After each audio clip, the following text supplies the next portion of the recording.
আমাকে ডিভোর্স দিও না তুমি। তো আমি ডিভোর্সি আপুদের উদ্দেশ্যে সেটাই বলবো, দেখেন সমাজ কখনই আপনাদেরকে ভালো চোখে দেখে নাই।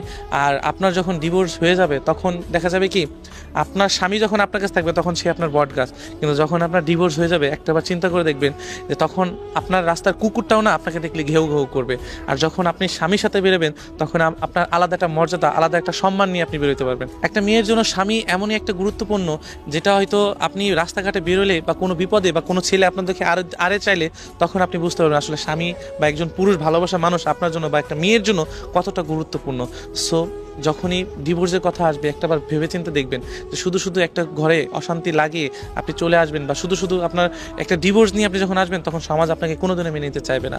তো আমি ডিভোর্সের আপুদের উদ্দেশ্যে এটাই বলতে চাই যে আপনারা অন্তত নিজের দিকটা একটু চিন্তা করবেন এবং নিজের রাগ জিদ যেগুলো আছে বা পরকীয়ার থেকে বিরত থাকবেন। কারণ যে মানুষটা আপনাকে ভালোবাসে সারা জীবনে আপনাকে সুখে রাখতে চায়, সারা জীবন আপনাকে ভালো রাখতে চায়। কোনো পুরুষ আপনাকে বিয়ে করে অশান্তিতে রাখতে চায় না। হয়তো দেখা যায় অনেক কপাল, কিন্তু অনেক মেয়েদের কপাল খারাপ হয়ে থাকে, তবে বেশিরভাগ ছেলেই বা বেশিরভাগ পুরুষই চায় যে তার ভালোবাসার মানুষটাকে সারা জীবন আগলে রাখুক। এবং যে মানুষটা আপনাকে ভালোবাসে তার কথাটা ভেবে দেখবেন, যে মানুষটা আমাকে এত ভালোবাসে, আমি যে তাকে ছেড়ে যাই হয়তো তার মতো এমন মানুষ নাও পেতে পারি। সো একটু চিন্তা করবেন।